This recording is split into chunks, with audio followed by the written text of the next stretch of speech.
तो शुरू करते हैं आज परसेंटेज का तीसरा क्लास।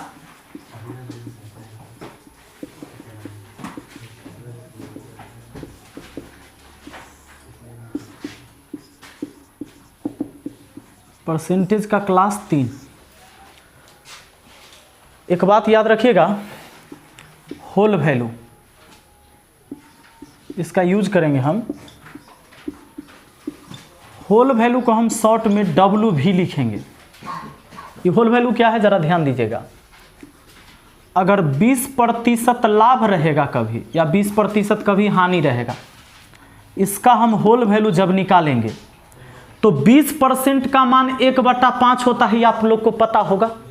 20 और परसेंट का मतलब बट्टा में 100 नहीं, देखिए तब 20 और प्रतिशत का मतलब बट्टा में 100। 20 से कटा 5 बार में 1/5 हुआ, तो 20% का मान होता है 1/5 और लाभ है तो जोड़ देंगे 6 और नीचे वाला जीव का त्यों 6/5। अब सुनिए, अगर मान लीजिए कि 10% हानि रहे, 10% हानि का होल वैल्यू, तो 10% का मान 1/10 होता है। पहले इसका मान लिखना है, हानि है तो घटाइए, 10 में 1 घटा के ऊपर लिखिए और नीचा वाला जीव का त्यों, इसको हम होल वैल्यू कहते हैं। अच्छा, कमी रहेगा तो घटा के, और वृद्धि रहेगा तो, लाभ रहेगा तो, हानि रहेगा तो, हानि या कमी तो घटा के, और लाभ चाहे वृद्धि तो जोड़ के। बात है समझ में। अब इसका हम यूज कहाँ करेंगे तो इसको समझ लीजिए, यानी कि यूज ऑफ होल वैल्यू। सुनिएगा, होल वैल्यू का यूज कब करेंगे?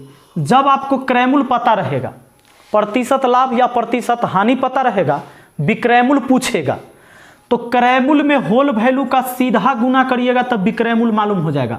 सीपी में होल वैल्यू का सीधा गुना करने पर हमको एसपी पता हो जाएगा। ध्यान दीजिएगा, सीपी में होल वैल्यू का सीधा गुना करने पर एसपी पता हो जाएगा।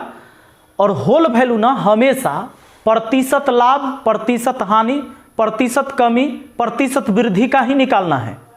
प्रतिशत में जो लाभ हानि रहेगा ना, केवल उसी का होल वैल्यू निकालना है। अब सुनिएगा, अगर आपको विक्रयमूल पता रहेगा सवाल में और क्रयमूल पता करना रहेगा तो होल वैल्यू का उल्टा गुना करिएगा, उल्टा गुना करिएगा। अभी अगर कुछ समझ में नहीं आ रहा है तो चिंता नहीं कीजिएगा, क्योंकि आपको समझ में आएगा। रुकिए, लिखिएगा, लिख लीजिए। देखिए इसका यूज हम कहाँ करते हैं। मान लीजिए कि कोई वस्तु 500 रुपया में खरीदा गया हो और इसको बेचने पर 10% का लाभ हो रहा है, तो आपसे पूछेगा कि उस वस्तु को कितना में बेचा गया है, या कहेगा 500 रुपये के वस्तु को कितना में बेचा जाए कि 10% लाभ हो जाए। तो आपको लाभ हानि प्रतिशत में पता होना चाहिए।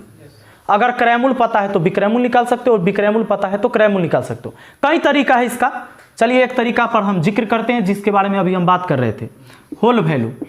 तो यही जो लाभ हानि रहेगा ना प्रतिशत में, उसका होल वैल्यू निकालिएगा। 10% का मान 1/10 और लाभ है तो जोड़िएगा 11/10। और आपको 500 रुपया तो क्रयमूल है ना, विक्रयमूल पता करना है, सीधा गुना करना है 11/10 से। 0 से 0 कटा, 11 × 5 = 55, यानी 550 रुपया उस वस्तु का विक्रयमूल हो गया। ये होल वैल्यू के तरीका से आप सीख गए। चलिए इसको लिखिए। फिर दूसरा तरीका देखिए, क्रयमूल है 500, लाभ है 10%, तो विक्रयमूल पूछा जा रहा है कि कितना होगा। तो सोचिए कि ये जो क्रयमूल होता है ना, ये 100% की वैल्यू होता है। क्रयमूल अपने आप में 100% का ये मान होता है। तो आपको समझना है कि 100% का वैल्यू है 500, यानी वस्तु का पूरा कीमत है 500। अब कितना में बेचे कि 10% लाभ हो, तो 100% में तो खरीदे हुए हैं, 110% में बेचेंगे। यानी कि आपको 100% का मान पता है, ये 500 रुपया। अब आपको निकालना है 110% का मान, तो 500 अब बट्टा में लिखेंगे 100, तो ये 1% का वैल्यू हुआ।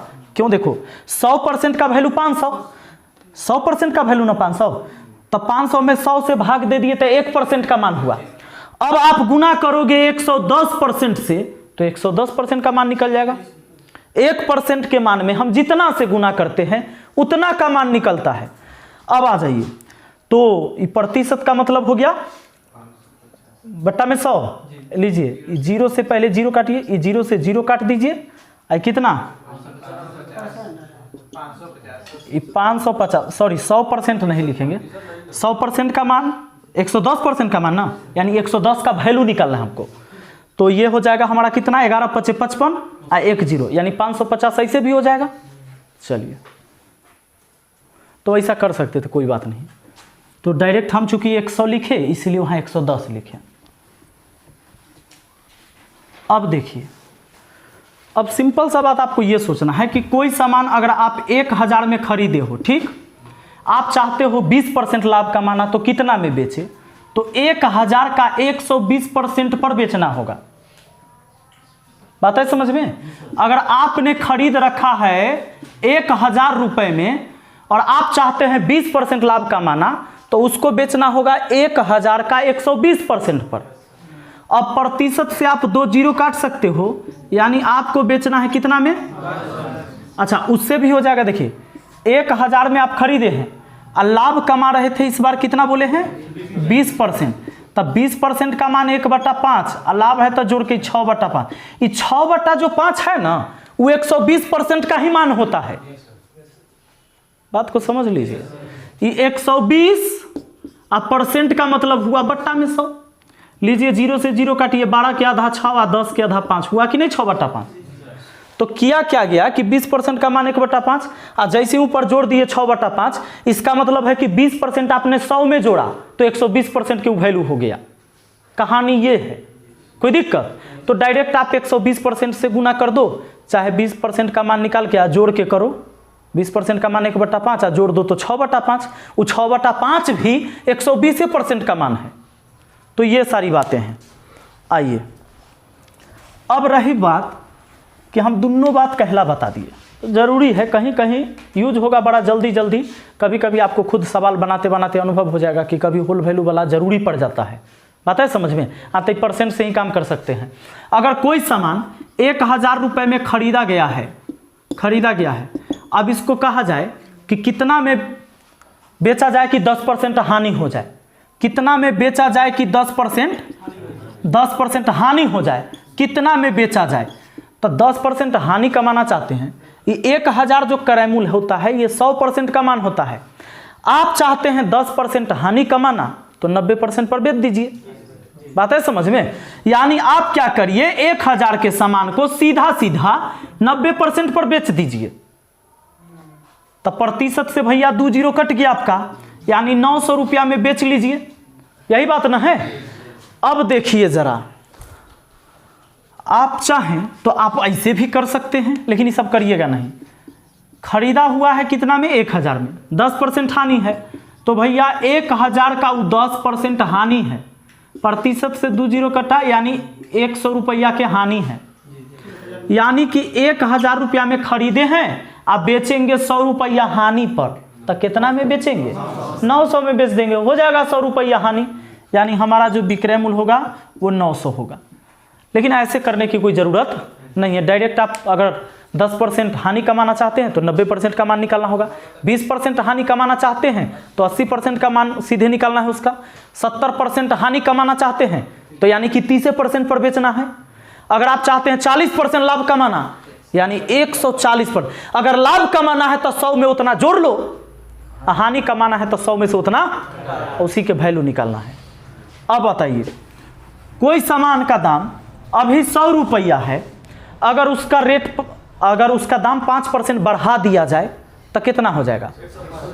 यही बात ना होगा, 105 हो जाएगा। लेकिन अगर कहा जाए कि 100 रुपया का सामान है, 5% की वृद्धि किया गया तो कितना वृद्धि हुआ? सामान का दाम कितना हो जाएगा और कितना वृद्धि होगा, ये दोनों अलग बात है। नहीं, 100 रुपया का सामान है, 100 रुपया का सामान है, हम उसमें 5% वृद्धि कर रहे हैं।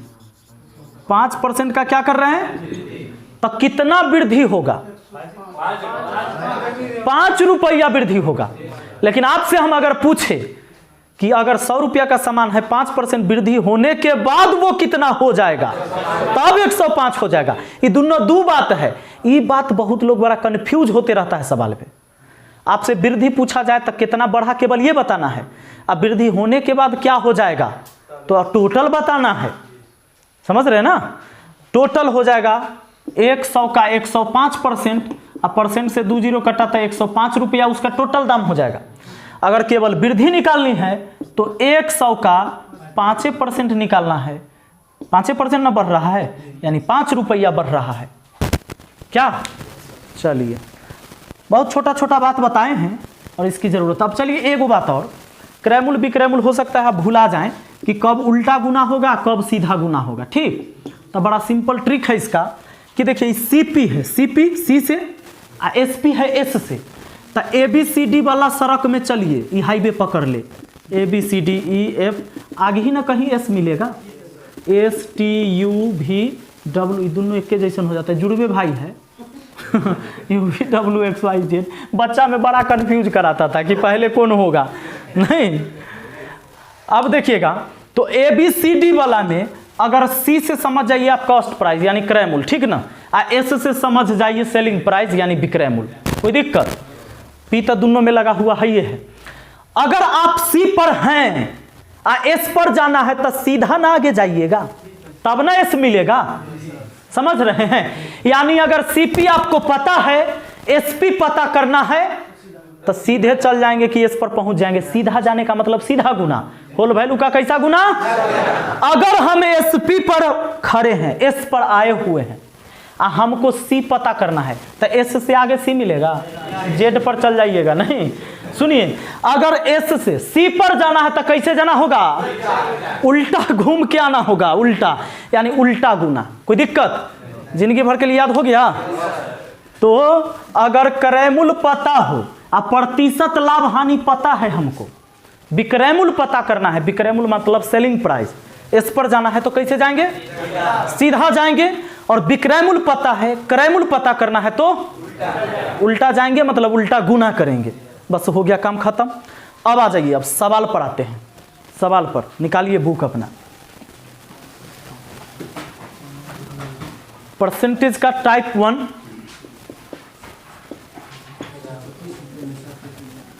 एक बुक मुझे भी चाहिए। तो आइए टाइप 1 देखा जाए। और सबसे पहला सवाल देखिए, इसके टाइप बाय टाइप सवाल है और बहुत अच्छा से आप सीखते जाएंगे। बहुत ज़्यादा क्वेश्चन भी है, सारे क्वेश्चन हो जाएंगे, कोई क्वेश्चन छूटने वाला आपका नहीं है। पहला सवाल, राहुल की सैलरी 630 रुपये से बढ़कर 700 हो जाती है तो राहुल के सैलरी में कितने प्रतिशत की वृद्धि हुई। कितने प्रतिशत की वृद्धि हो या कमी हो, तो आपको रियल में देखना होगा कि रियल में कितना बढ़ा है चाहे कितना घटा है। कहता है 630 से बढ़कर 700 हो गया है, राहुल का सैलरी 630 से बढ़कर 700 हो गया तो कितना के वृद्धि हुआ, 70 रुपया के वृद्धि हुआ है। कितना पर, 630 पर, तो बट्टा में आएगा 630। पहले क्लास से ही बात सिखाते जा रहे हैं कि 4 से 5 कितना अधिक है ना, बताए हैं। तो उसी तरह 630 से 700 कितना ज्यादा है, 70 ज्यादा है, नहीं 70 के वृद्धि हुआ किस पर, कुछ लोग के लग रहा होगा 700 पर। तो 700 पर अगर 70 के वृद्धि होता तो 770 हो जाता। 770 कहीं नहीं लिखा हुआ है कहीं। तो चलिए 630 के वृद्धि हुआ तो 630 पर हुआ है तो 630 को बट्टा में लिखेंगे, यानी जिस पर वृद्धि या जिस पर कमी होगा बट्टा में वो आएगा। अब प्रतिशत के लाने के लिए 100% से गुना, तो ये हमारा निकल गया प्रतिशत वृद्धि, प्रतिशत में वृद्धि 0 से 0 और 7 100/9, 11.1/9%। चलिए पहला सवाल कंप्लीट। ध्यान दीजिएगा, प्रश्न संख्या 2 कहता है टीवी सेट की कीमत में 500 रुपए की बढ़ोतरी होती है तो कीमत बढ़कर 10,500 रुपए हो जाती है, तो बताएं कि टीवी सेट के कीमत में कितने प्रतिशत बढ़ोतरी हुई। बड़ा सिंपल सवाल, 500 रुपया बढ़ा ना टीवी के दाम में तो कीमत हो गया 10,500, यानी पहले रहा होगा 10,000। देखिए नोट करने वाला बात है, 500 के वृद्धि हुआ है तब हो गया है 10,500। कोई कीमत था उसमें 500 जैसे ही बढ़ा तब हो गया 10,000। इसका मतलब पहले 10,000 था, यही बात ना, 10,000 था, 500 बढ़ा, 10,500 हो गया। तब पूछता है कि प्रतिशत वृद्धि बताइए ना। अरे भैया वृद्धि हुआ है कितना का, कितना पर, बट्टा में लिखेंगे 10,000, क्योंकि 10,000 पर वृद्धि हुआ है 500, तब तो 10,500 हुआ। अब प्रतिशत में लाना है तो 100% से गुना। आइए 4 जीरो है नहीं, 2 जीरो इसका, 2 जीरो इसका उड़ गया, प्रतिशत यानी 5% की वृद्धि हुआ उस टीवी सेट के कीमत में। सवाल नंबर 3, प्रश्न कहता है यदि दो संख्या तीसरी संख्या से क्रमशः 30% और 40% अधिक है तो दूसरी से पहली संख्या का प्रतिशत कितना होगा ना। यदि दो संख्या तीसरी से क्रमशः 30% और 40% अधिक है, तीसरी से ना, तो 3 नंबर, अच्छा रुक जाओ, चौथा में चल गए थे। कहता है तीसरा, दो संख्या किसी तीसरी संख्या से क्रमशः 20% और 25% के बराबर है। तीसरी से ना, तो तीसरी आई दूसरी आप पहली लीजिए। तीसरी अगर 100 मान लेते हैं तो कहता है कि पहली तो 20% ज़्यादा, मतलब सॉरी 20% के बराबर है तो सीधा 20 है, एगो है 25% के बराबर तो 25 है तीसरी का। तीसरी 100, पहली है इसका 20% तो 20, और दूसरी है 25% तो 25। पढ़े थे तो यही सवाल पहले वीडियो में। सवाल कहता है पहली संख्या दूसरी संख्या के कितने प्रतिशत के बराबर है। पहली संख्या ना, पहली संख्या दूसरी के कितने प्रतिशत के बराबर है। पहली के बारे में पूछा था, दूसरी के रिस्पेक्ट में 25 चौका 20 चौका, यह सवाल पढ़े थे आप। अगला क्वेश्चन है चौथा, कहता है दो संख्या तीसरी संख्या से क्रमशः 30% और 40% अधिक है तो दूसरी से पहली संख्या का प्रतिशत कितना है। चलिए मैं आराम से लिख देता हूं, पहला दूसरा और तीसरा ऐसे। कहता है सवाल कि दो संख्या किसी तीसरी संख्या से क्रमशः 30% और 40% अधिक है। तीसरी से ना, तो तीसरी अगर 100 मान लेते हैं तो एगो है 30% अधिक, ये वाला ये है 40% अधिक, तो 30% ज़्यादा है मतलब 130 है, आई अगर 40% ज़्यादा है मतलब 140 है। सवाल पूछता है तो दूसरी से पहली संख्या का प्रतिशत कितना होगा। दूसरी से पहली संख्या का प्रतिशत, अरे जिस पर का लगा है उसी के बारे में पूछा गया है। दूसरी से पहली का, दूसरी से पहली के बारे में पूछ रहा है, तब पहली को ऊपर लिखना है और दूसरी को, अब प्रतिशत के लिए अच्छा कुछ के दिक्कत हो गया होगा, हमरा कैसे पता, हमरा सब पता। सुनो, सवाल कहता है दूसरी से पहली का प्रतिशत। पहले ये पूछ लेता था कि पहली का दूसरी से क्या प्रतिशत है, तो पहले ऊपर दूसरी। आप ये सोच लेते हैं कि जेकरा बारे में पहले बोला ना ओकरे ऊपर लिख देना है। ये बात हम बोलबे नहीं किए हैं कभी कि जे पहले बोल वो ओकरे ऊपर लिख दी है, ऐसे बोले हैं कभी। हम बोले हैं क्या, रुक 3 में चल गया तू। हम कह रहे हैं कि जिसके बारे में पूछा जाए उसको ऊपर, तब पहले कंफर्म हो लो कि किसके बारे में पूछ रहा है। इस सवाल में कहता है क्या जानते हैं, कहता है बताएं कि, चौथा है ना, कहता है दूसरी से पहली संख्या का प्रतिशत कितना है। दूसरी से पहली का प्रतिशत कितना है, किसके बारे में पूछ रहा है, पहली के बारे में। दशरथ से राम का क्या संबंध है, किसके बारे में पूछ रहा है, राम के बारे में, कि दशरथ के कौन लग रहा है राम। समझ में आ रहा है, नहीं समझे। दशरथ से राम का क्या संबंध है, राम का क्या है से बताओ। दशरथ के नहीं पूछ रहा, इन्हें कि दशरथ पहले आ गया था, मार दिए पिता पगला। इस सवाल में वैसा ही है, कहता है दूसरी से पहली संख्या का प्रतिशत क्या है, दूसरी से पहली संख्या का। और ऐसे ही समझ लो जेकरा पर का लगाओ के बारे में पूछा है, सवाल उसके लिए हो रहा है, ठीक है। तो पहली के बारे में पूछा इसलिए पहली ऊपर गया और दूसरी प्रतिशत के लिए 100 से गुना। आइए काटिए, 0 से 0 और 14 के आधा 7 और 100 के आधा 13 पचे 650 बट्टा 7 भाग लगाइए ना, 92.6/7 प्रतिशत। Option B. अगला सवाल प्रश्न संख्या 5 कहता है दो संख्या एक तीसरी संख्या से 30% व 37% कम है, दूसरी संख्या पहली संख्या से कितने प्रतिशत कम है। चलिए हर टाइप से घूम घूम के आ रहा है सवाल। सवाल कहता है देखिए पहला लिख लिए, दूसरा लिख लिए, तीसरा लिख लिए। सवाल क्या कह रहा है, कह रहा है कि दो संख्या किसी तीसरी संख्या से 30% व 37% कम है। तीसरी से ना, तब तीसरी मान लेते हैं, इसको 100 मान लिए। अब ये दोनों जो है 30% कम, 37% कम, तब जो 30% कम है तो वो 70 के बराबर है नहीं। अगर 100 है एक से 30 कम तो 70 हुआ। 37% कम का मतलब 37 कम, क्योंकि हम इसको 100 मान लिए हैं, तो इसमें 37 कम कर लीजिए, 63 हो गया। अब सवाल कहता है कि जरा ये बताइए ना, कहता है दूसरी संख्या पहली संख्या से कितना प्रतिशत कम है। ये दूसरी पहली से कितना प्रतिशत कम है ये पूछ रहा है। ये दूसरी कितना कम है, 7 कम है किससे, पहली से, तब बट्टा में पहली आएगा। अब प्रतिशत के लिए मैंने पहले कहा कि जिससे कम या जिससे ज्यादा बट्टा में वही आना है। आइए 0 से 0 काट लीजिए, 7 से 7 काट लीजिए, आपका 10% आंसर हो गया कि 10% कम है दूसरी संख्या पहली से।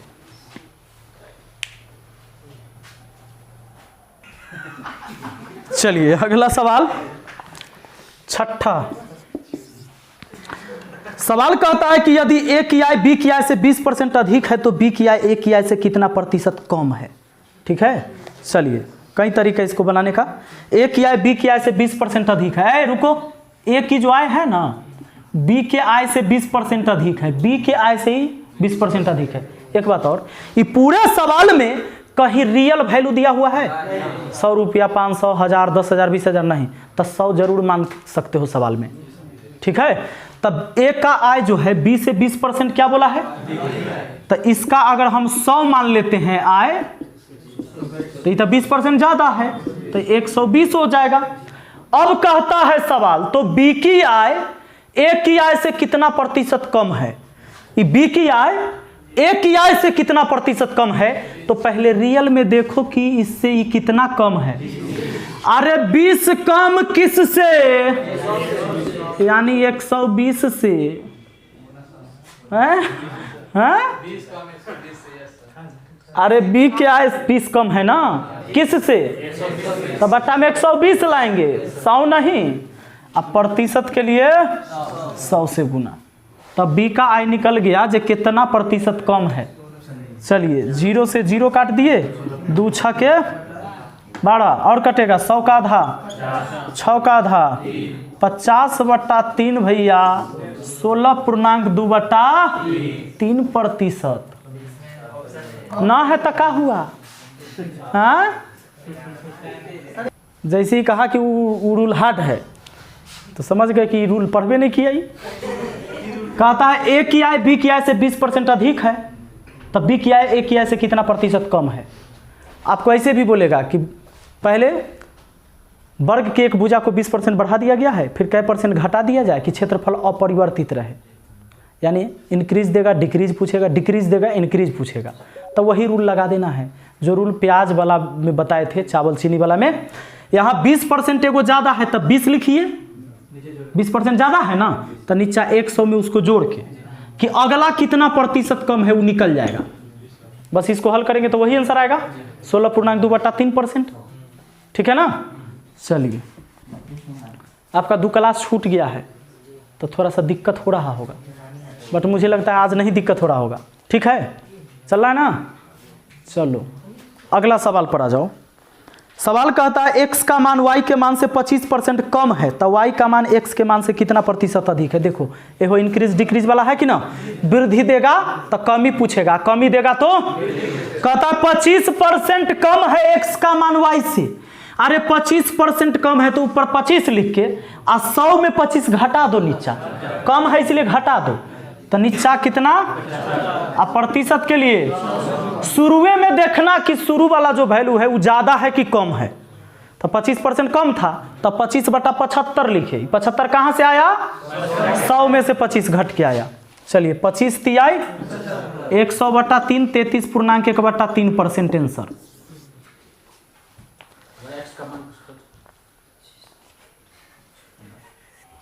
चलिए ध्यान दीजिएगा, अगला सवाल 8 वैसा ही ना है। देखिए 8 में कहता है x की आय y की आय से 20% अधिक है, तब y की आय x की आय से कितना प्रतिशत कम है। तब पहले देख लेना है, पहले ही ज़्यादा बोला कि कम, 20% अधिक बोला, तब 20/120 और 100% से गुना, बस दूसरा का निकल जाएगा क्यों कितना प्रतिशत कम है। यही ना आता है 16.2/3%। हैं और 100 मान के भी बनाओगे तो बन जाएगा। काहे कि पढ़ाएं 7 नंबर सवाल शायद ऐसा ही था। आइए अगला देखिए 9 नंबर। कहता है कैटरीना के पास कुल 205 रुपए हैं जो कि सोनाक्षी के कुल रुपए के 12.5% के बराबर है, तो बताएं कि सोनाक्षी के पास कुल कितने रुपए हैं। सवाल कहता है कैटरीना के पास कुल 205 रुपया है। कैटरीना के पास कुल 205 रुपया है जो सोनाक्षी के कुल रुपए के 12.5% के बराबर है, तो सोनाक्षी के पास कुल कितने रुपए हैं। मान लेते हैं सोनाक्षी के पास कुल x रुपए हैं। अब इस बार 100 क्यों नहीं माना मैंने, क्योंकि रियल वैल्यू एगो 205 देल है सवाल में, तो सोचबो न करना कि यहाँ 100 मानना है, ठीक ना। तो सुन लीजिए, कहता है कि कैटरीना के पास तो 205 रुपया है जो सोनाक्षी के टोटल रुपया के 12.5% के बराबर है। यानी सोनाक्षी का हमने x मान लिया है, इसके 12.5% के बराबर है कैटरीना का 205 रुपया। सवाल यही कहा है, ठीक है। अब लीजिए तो x 12.5% का मान 1/8 होता है, अब बराबर 205। अब कहोगे कैसे होता है, तो बनाते बनाते हमको याद हो गया है और तुमको याद हो जाएगा। 12.5 12 दूना 24 1 25 25/2 और परसेंट का मतलब बट्टा में 25 चौका 4 दूना 8 है ना, 1/8 हुआ ना। अब देखो, अब हम खाली कह देंगे कि तुम याद कर लें तो याद करोगे नहीं, लेकिन अगर ये सवाल बनाया कि 12.5% के मान 1/8 होता है, तो आज से हमेशा के लिए याद रखना कि एक मान 1/8 होता है, ठीक ना। स्पेशल याद नहीं करना है। चलिए 8 से गुना करिए, 8 दूना 1600 8 5 40, यानी कि सोनाक्षी के पास 1640 रुपया है। आओ देखो अगला सवाल, सवाल नंबर 10। कहता है कि ए का वेतन बी के वेतन का 40% है, बी का वेतन सी के वेतन का 60% है। यदि तीनों का सम्मिलित वेतन प्रति माह 9200 रुपया है, तो बताए कि ए का वेतन कितना है। बन जाएगा, ए का वेतन बी के वेतन का 40% है, रेशियो पर ले लीजिए ना। ए का वेतन बी के वेतन का 40% और 40% का मान होता है 2/5, यानी हुआ 2:5। कहता है ए का वेतन बी के वेतन का 40% है, यानी ये तुलना ए और बी के बीच हो रहा था, और कहता है कि 40% है, तो 40% का मान कितना होता है, मैंने लिख दिया 2:5। अब कहता है बी का वेतन सी के वेतन का 60% है, बी का वेतन सी के वेतन का 60%, यानी बी और सी का चर्चा होगा। अरे भाई तो 60% कहाँ है, 3/5 होता है, तो लिख दिया 3:5। अब सुनो, रेशियो पढ़े हो, तो रेशियो में जब दूगो ग्रुप रहता है तो जो कॉमन है उसको तो बैलेंस करना होता है। यहाँ बी का मान 3 है, यहाँ पर बी दोनों में ना है, तब बी है कॉमन, इसको करिए बैलेंस। तो क्या करिए, यही 5 उठा के इधर गुना कर दीजिए, तो गुना पूरे टर्म में 25 25 5 3 15, बी के मान 15 हो गया। ये 15 बनाने के लिए 3 से 3 5 15 3 दूना 6। अब ए बी सी 6 15 25, ठीक बात। अब देखिए तीनों का सम्मिलित वेतन कितना है, 9200, तो सब का सम्मिलित वेतन देखिए जोड़ के 46, 15 6 21 25 46, अनुपात में तीनों का योग 46 है, जबकि रियल में योग 9200 है। और ये दोनों योग है इसलिए आपस में बराबर हुआ। कहला लिख रहा है रे पगला सब, लिख कह रहा है। एक का वैल्यू 46 दूना 92 200, एक का वैल्यू 200, पूछता है एक का वेतन, तो 6 दूना, क्योंकि एक का वैल्यू 200 तो 6 का वैल्यू 6 दूना 1200 आंसर हो जाएगा। लिखिए अब तो टाइम है, लिखिए लेटेस्ट स्टाइल है, वहाँ पीछे से काटता है अब। किसी न किसी को पहले तो पहल करना पड़ेगा ना, शुरुआत तुमसे ही हो जाए। आइए देखिए अगला सवाल 11 कहता है एक संख्या को पहले 20% अब पुनः 20% की वृद्धि कर दी गई। अब बढ़ी हुई संख्या को कितना प्रतिशत कम किया जाए ताकि यह प्रारंभिक संख्या के बराबर हो जाए। पहले तो आप ये देखिए कि टोटल वृद्धि कितना हुआ। एक संख्या को 20% अब पुनः 20% बढ़ाया गया तो कुल वृद्धि कितना हुआ। अरे एक ही वस्तु पर लगातार 2 बार घटना है, ये भी फॉर्मूला लगना है। तो सुनो 20 + 20 + 20 गुना 20/100, यही ना। 2 0 से 2 0 कटा 20 20 4 44% वृद्धि हुआ है।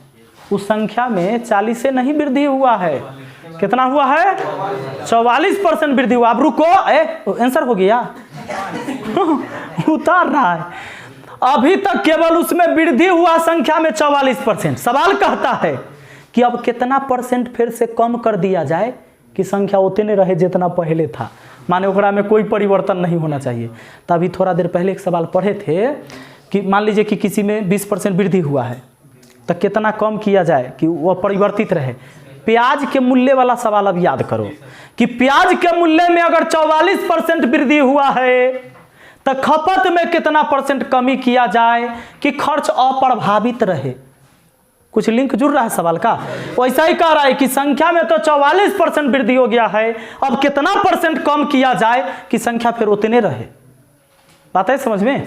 तो 44% वृद्धि हो गया था ना, तो 44 बट्टा में हाँ प्रतिशत के लिए अब बनाइए।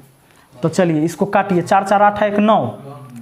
तो एक काम करो, 44 के आधा 22, 144 के आधा 72, और फिर 22 के आधा 72 के आधा, 4 से 9 बार में 4 से तो 2 5 को एक बार हटा दो, 2 5 को सटा दो, 11 से गुना हो गया। चलो अब बट्टा 9 भाग लगा लो, आ जाएगा चला कोई ना कोई 30.5/9, 30.5/9% हमारा आंसर। आया बात समझ में। तो ये सवाल था। चलिए अगला 12 नंबर ना, कहता है किसी ड्रम में 12 नंबर सवाल देखिए। कहता है कि किसी ड्रम में 250 लीटर मिट्टी का तेल है, 5% तेल टपक कर बाहर गिर जाता है। ड्रम में अब कितने प्रतिशत तेल शेष बचा है। बहुत लोग तो इसको पहले बनाना शुरू कर देगा। सवाल तो तुरा सामने है, कुछ करना ही नहीं है। अरे भैया 5% तेल टपक गया तो 95% बचल है। और का आपका आंसर है 95%, ऑप्शन ए। सोच रहा है 250 के क्या करें घर ले जाओ, 250 लीटर घर ले जाओ। हाँ हम तो पहला ही कहे कि कुछ लोग बना रहा होगा इसको, स्मार्ट वर्कर बनवा रहे। कह रहा है कि 5% तेल टपक गया तो अब कै % बचल है 95%। ये डाटा तुमको जानबूझ के दिया हुआ है इधर उधर घूमने के लिए। हाँ हाँ बस 95% आंसर। आइए नेक्स्ट क्वेश्चन हमारा 13। सवाल कहता है एक पिंड 10 मीटर की ऊंचाई से गिरकर कठोर तल से उछलता है। संघात में इसकी ऊंचाई, इसकी ऊर्जा 20% कम हो जाती है। अब यह कितनी ऊंचाई तक उछलेगा। एक पिंड कोई गेंद मान लीजिए 10 मीटर ऊंचाई से जब आप गिराते हैं तो कहता है कि ठोकर खाने के बाद उसकी ऊर्जा जो है उछलने का 20% कम हो जाता है। तो कहता है कि अब उसकी ऊंचाई कितनी उछलेगी। ऊपर से गिराएं तब कितना उछलेगा। कभी कभी ऐसा सवाल ना कह देगा कि 3-4 टप्पा के बाद कितना तक उछलेगा। बात है समझ में। अब सीधी बात है इस बार कि अगर आप 10 मीटर ऊंचाई से गिराएंगे, ठीक है ना, तो इसका तो बोला है कि 20% ऊर्जा खत्म हो जाएगा, यानी कि इतना का 80% उछलेगा। वो 10 मीटर का 80% अभी भी उछलेगा। अरे 20% ना कम उछलेगा। तो लीजिए प्रतिशत से 2 0 कट गया, यानी 8 मीटर उछलेगा। और का अगर कहता तुमसे कि आए 2 टप्पा के बाद कितना उछलेगा, तब फिर एक बार इसका 80% निकालते। हाँ कहे कि 20% फिर ऊर्जा खत्म होगा। तो 80%। फिर अब जो 8 मीटर पहले तो 10 पर से गिरा, 8 पर आया, अब 8 पर वाला के फिर 20 हट जाएगा, उसका 80%। और तीसरा टप्पा का है तो फिर जाएगा ओकर, फिर 80% निकालेंगे। बात है समझ में? चलिए, इतना एक के टप्पा वाला था तो उसमें 60 नहीं कर सकते, उसको एक साथ नहीं निकाल। नहीं। अरे पगला, कोई फार्मूला ना, सुन पहले हम।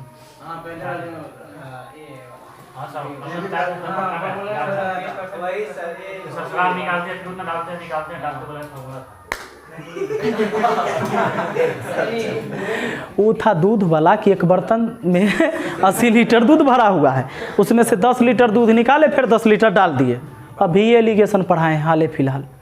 एलिगेशन बाद टाइम एंड डिस्टेंस हुआ, हम घुसे परसेंटेज, तुम एलिगेशन भूल गए। अब क्वेश्चन अंतर समझ में आया? वो क्वेश्चन जो था आपका मिश्रण का था, और उसमें मान लीजिए कि 80 लीटर भरल है, 50 लीटर भरल है, 10 लीटर उसमें से निकाल लिए, 10 लीटर पानी डाले, फिर 10 लीटर निकालिए, 10 लीटर पानी डाले। यह प्रक्रिया 3 बार किया गया, 2 बार किया गया, 4 बार किया गया, तब शेष दूध की मात्रा a × 1 - b / a के पावर n था ना। हाँ, लेकिन इस बार सवाल क्या है, मान लीजिए, अच्छा कुछ लोग, यही बात है जो तुम लोग ने कहा कि सर एक के बार 20% 3 बार रहता तो 60% ना घटा देंगे हैं, तो हर बार तो 20 मीटर पर से गेंद गिर रहा है जो तुम मुंबई के 60% घटा दिया। पगला कहीं का। आपको तो कहता है कि जब ये 20% ऊर्जा खत्म हो जाता है एक बार गिरने पर, टप्पा खाने पर, तो देखिए जब आप 10 मीटर पर से गिराएंगे तो 10 का वो 80% उछल के आएगा। अब 10 का जब 80% होगा तब तो वो 8 मीटर हुआ, और जब 8 मीटर पर से दूसरा टप्पा खाएगा तो फिर उतने के ना वो 80% उछलेगा, कि फिर वो 10 मीटर के जाएगा उछले 80%। समझ रहे हैं कि नहीं? ये वैसे जैसे सैलरी बड़ी 25%, फिर उसको 25%। हाँ हाँ हाँ हाँ हाँ। तो अगर मान लीजिए फिर एक बार और 20%, 2 टप्पा खाता, एक के टप्पा में 8 मीटर पर गया, अब 8 मीटर का फिर उछलेगा 80%। ठीक है। अब प्रतिशत के मतलब बहुआ बट्टा में 1 0 से 1 0 मैंने काट दिया। अब लो 8 8 64, यानी 6.4 मीटर फिर उछलेगा। समझ रहे हो कि नहीं? दूसरा टप्पा में ऐसे होगा। हाँ, तो ना हुआ, 10 पर से गिर रहा था, अब 2 टप्पा में 6.4 पर है। ठीक है ना? अब फिर टप्पा खाएगा तब के कर 80%। हाँ, ऐसे। अब तुम एक बार में बनाना है तो क्या करना, सुन लो। बस 10 मीटर लिख लेना। अब 20% तक खत्म हो जा रहा है ऊर्जा ना कर, तब 20% का मान 1/5। अब बचेगा ऊर्जा 4/5, यानी 10 का 4/5 एक बार में उछलेगा, अब फिर इसका 4/5 दूसरा बार में उछलेगा। 3 बार है तो 3 बार गुना कर दो। लो रुको ना, 5 दूना 10, देखो 4 चौका 16, 16 दूना 32/5, भाग दे के देखो आ जाएगा 6.4। आ गया कि ना? जय टप्पा का उतना भी गुना, वो है 4/5, 4/5 से। क्योंकि बस समझना ये बात है कि 20% तो ऊर्जा खत्म, तो हर बार वो 80% उछलेगा, तो 80% का ईमान मैंने निकाल लिया 4/5।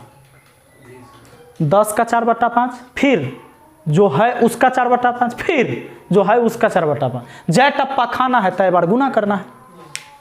कोई दिक्कत? तो आज की सेवा यहीं तक रहने दें।